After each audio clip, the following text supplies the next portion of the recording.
This is the story of Amaka, a girl born in the heart of her small village, raised under the warm sun and the smell of fresh cassava from the market. A girl who wanted so badly to be more than what life had handed her, that she didn't stop to think about the price of more. By the time she found out, it was too late. Pull your chair closer. This story I am about to tell will teach you something. But first, like this video, subscribe, and tell me where you're watching from. I want to see how far this story travels. Now, come closer. Every morning, Amaka woke up to the rooster crowing and her mother's voice calling from outside. Amaka, carry this basket and go to the market. Don't make me shout, her mother shouted. Her mother was one of the strongest women Amaka had ever seen, bent over before the sun even rose, selling vegetables in the village market. Her father was a farmer, working long hours on their small plot of land. Life wasn't easy, but they were surviving. But Amaka, she wanted more. She wanted a soft life. She wanted shiny cars, big houses, private jets. She wanted to be a Lagos body. One afternoon, as Amaka helped her mother arrange tomatoes in the basket, a car slowed by their small compound. "My God, see as this car fine," she said. A beautiful young lady came down from the car. Amaka could not believe her eyes. "Is that Felicia?" Amaka whispered to herself, her eyes wide. Felicia, her childhood friend, who left the village years ago, stepped out. But it wasn't the same Felicia she remembered. "Amaka, I can't believe it's you," Felicia exclaimed, her voice cheerful, with a sparkle in her eyes. She was tall, her hair long and straight, her skin glowing, and her clothes expensive. Everything about her screamed Lagos life. Amaka's jaw dropped. She couldn't even speak. "Come, let's sit," Felicia said, motioning her to the shade. As they sat under the mango tree, Felicia told Amaka stories about Lagos. She spoke of beautiful buildings, restaurants with shining lights, parties that went on until morning, and the luxury that seemed like a dream from another world. Amaka's heart pounded. "Feli, how do you?" she stammered.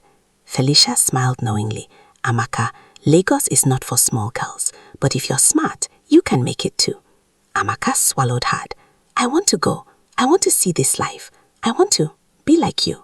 That evening, Amaka begged her parents, "Mama, Papa, please, I want to go to Lagos. I promise I'll be careful. I'll work hard. I'll come back with success." Her mother frowned. "Amaka, Lagos is not like our village. It is full of danger. Are you sure you want this?" "I am sure, Mama. I can't stay here anymore. I want more." After long talks and tears, her parents reluctantly agreed. With one small bag, some money her mother gave her, and a heart full of dreams, Amaka left the village with Felicia. When she arrived in Lagos, Lekki to be precise, it wasn't what she imagined. Cars honked endlessly. People walked quickly, speaking loudly. The streets were crowded. The lights shone like stars falling to earth. Amaka's heart sank. "Feli, I don't know if I can do this," she whispered. Felicia laughed softly. "Shh, just watch and learn. Lagos is hard at first, but you'll survive if you're smart." At first, life was unbearable. Amaka struggled to keep up. She didn't know anyone except Felicia. The apartment they stayed in was small, the neighborhood unfamiliar, and the city overwhelming. But slowly, she began to learn. "Never look broke," Felicia said one evening as they got ready for a party. "Post what people want to see. Smile, dress like you own the world. This is Lagos. Lagos doesn't care who you are, only how you look." Amaka listened, nodding quietly, absorbing every word. Weeks passed. She learned the streets, learned to dress, learned to talk, learned to move, and soon the village girl started to vanish. In her place, a new Amaka emerged. Her Instagram followed her transformation. Followers grew. People called her Goals Soft Life Queen. She smiled in every photo, but behind the camera, she sometimes wondered if she was losing herself. One night, as they prepared for another Lagos party, Felicia leaned in close, whispering, "Amaka, it's time you meet the men, the ones who make Lagos life real." Amaka's heart skipped. She had heard about rich men before, but the reality, it was different. She nodded. "Are you ready?" Felicia asked. Amaka hesitated. I think so," Felicia smiled. "Good. Once you step into this world, there's no going back." And as Amaka stepped out into the glittering streets of Lekki that night, the camera lights flashing, music thumping, and her heels clicking on marble floors, she felt something she had never felt before: excitement, fear, and ambition. But deep down, something whispered that this dream could come with a price. Before we continue, make sure you like this video, subscribe, and tell me where you are watching from. This story is about ambition, desire, and the price of chasing dreams too fast. Pull closer because you need to see exactly how Amaka became Amy Queen and how her secrets began to grow. Amaka stepped into Lekki that night, the glittering streets stretching endlessly before her. She had survived her first weeks in Lagos, but now it was time to truly live. Felicia, always calm, always confident, whispered in her ear, "Amaka, if you want this life, you have to learn the rules. Lagos doesn't forgive mistakes." Amaka nodded. Her heart raced. I want it, Feli. I'm ready." Felicia smiled. "Good. Let's start small." Amaka learned quickly. First, the clothes, sleek, bright, and expensive looking, even if borrowed. Then the makeup, every brushstroke mattered. Next, the parties. She learned to smile, to laugh, to be magnetic. At her first real Lagos party, Amaka stood quietly in the corner. A man, impeccably dressed, noticed her. "Hello, I'm Kunle," he said smoothly, handing her a glass of champagne. Amaka's cheeks flushed. I'm Amaka," she replied, her voice barely above a whisper. Felicia leaned in. "Don't be shy. Lagos men respect confidence. Smile and mean it." Amaka did, and just like that, the first step of her transformation began. Over the weeks, Felicia introduced Amaka to wealthy men and online hustlers known as Yahoo boys. One evening, as they sat in Felicia's apartment overlooking the ocean, Felicia said, "Amaka, there's a way to live this life fully, but you have to be smart. You take from the men, but you also protect yourself. Your name, your image, that's everything." Amaka nodded. Her mind was a whirlwind. "You'll see," Felicia continued. "Some of these men will spoil you, give you gifts, take you places, but always remember who you are. Never let them control you." Amaka smiled. I can do this. I want this life. I'll be careful." Months passed. Amaka's Instagram grew. Followers called her Amy Queen. She traveled to Dubai, London, and Paris. Her soft life became the dream of every girl back in her village. One day, she called her mother. "Mama, I'm okay. I have a nice apartment. Things are better." Her mother's voice trembled. "Amaka, remember to pray. Don't forget where you come from. God will guide you." But Amaka barely listened. She was too busy, too far gone. Felicia noticed the change. One night, she warned Amaka, "Amy, don't go too far. Lagos can make queens, and they can destroy them." Amaka laughed, brushing her off. "Feli, mind your own business. I'm fine. I know what I'm doing." As Amaka's hunger for more grew, she became restless. Gifts, travel, parties, all of it wasn't enough. "I want more," she whispered to herself in front of the mirror. Felicia frowned. "More? Amy, be careful." But Amaka was already planning. She sought out an herbalist, a man known for powerful rituals. The herbalist, old and mysterious, examined her carefully. "You want more power? More glory?" he asked. "Yes," Amaka said firmly, her eyes blazing. He handed her a waist bead, red and black, decorated with tiny charms. "This bead will collect the glory of every man you meet. Their power, their wealth, it will add to yours. But remember, nothing is free. Every action has a price." Amaka smiled. "I'm ready. I want it." The waist bead worked, slowly at first, then faster. Her wealth grew. People whispered about Amy Queen, how she traveled, bought mansions, and flaunted riches that seemed untouchable. Her mansion in Lekki became a center of influence. Girls came to her for guidance. Some sought advice on soft life, others on men. Amy Queen ruled. She was respected, feared, envied. Even Felicia looked at her concerned. Amy, this is dangerous. You're taking too much. But Amaka laughed. Don't worry about me. This is my time. I'm untouchable. But nothing is forever. For years, Amy Queen ruled Lagos. Her name opened doors. Her presence turned heads. Her lifestyle made people jealous. But even queens get tired. One quiet evening, Amy sat alone in her massive Lekki mansion. No music, no laughter, no men, just silence. She stared at herself in the mirror. The same flawless face, the same expensive hair, the same perfect body. But something was missing. Peace. She whispered softly, almost like she was afraid someone would hear her. I'm tired. That night, she picked up her phone and called Felicia for the first time in months. Felicia answered surprised. Amy? Her voice was calm, but distant. Feli, Amy said, her voice breaking a little. I want to stop. There was silence on the other end. Then Felicia sighed. I warned you. I know, Amy replied quickly.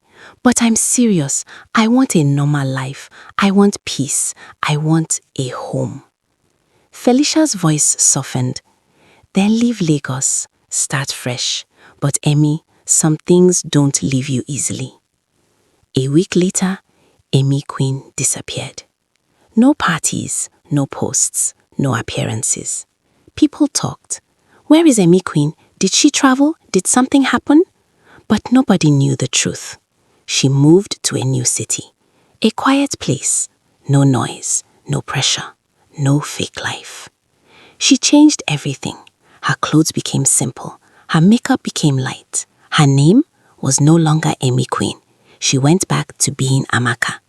For the first time in years, she breathed. Months passed. Then one day, she met him. His name was Daniel, a calm man. A businessman in his late 40s, kind eyes, gentle voice. He met her at a small restaurant. Excuse me, he said politely. Is this seat taken? Amaka smiled. No, you can sit. Their conversation was simple, no pressure, no pretending. For the first time in a long time, Amaka felt seen. Not as a slay queen, not as a rich girl, but as a human being. Weeks turned into months. Daniel cared for her deeply.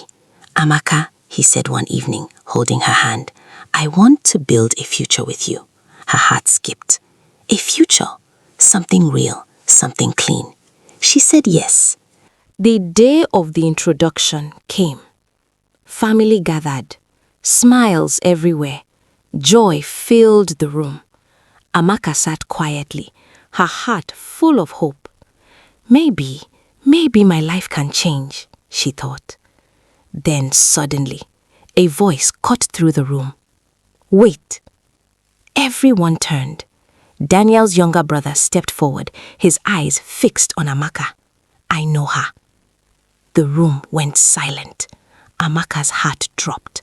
No, not now, she whispered to herself. The man continued, his voice louder now.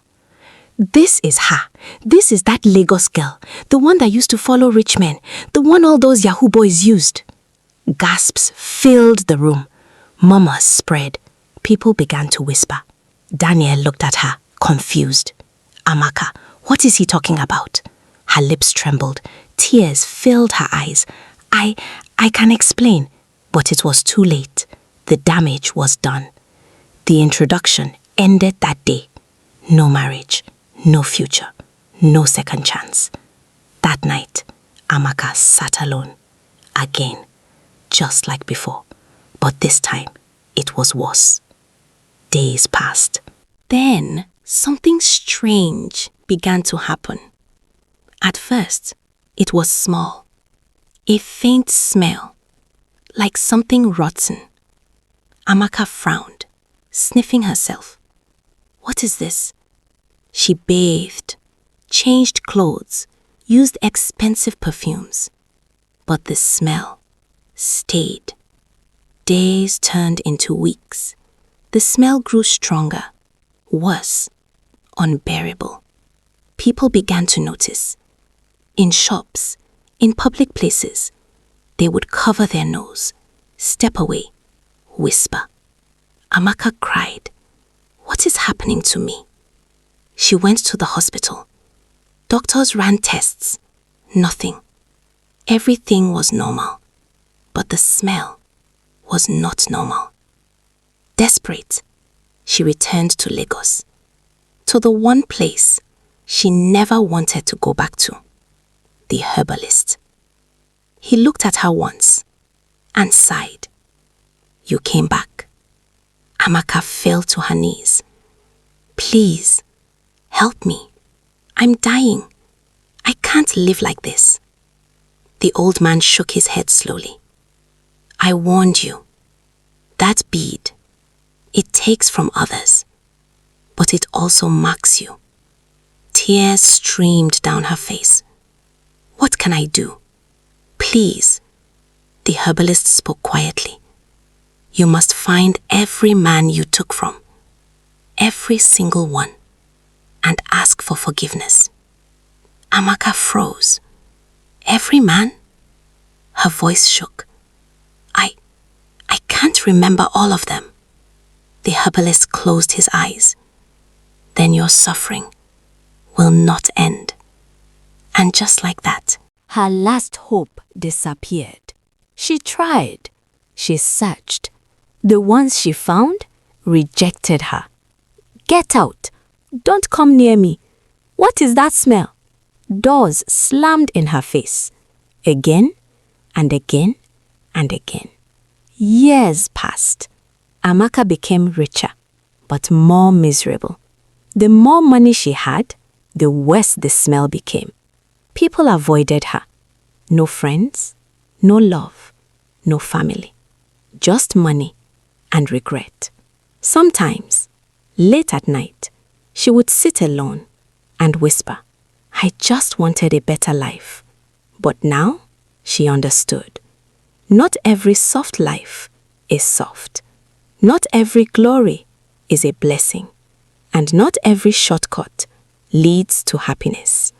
Amaka lived the rest of her life in pain, in regret, in isolation, because she chased a life too fast and forgot that every shadow has its own timing. So tell me, was it worth it? If this story taught you something, like this video, subscribe, and share it with someone who needs to hear this. Because sometimes, the life we are chasing is not the life meant for us.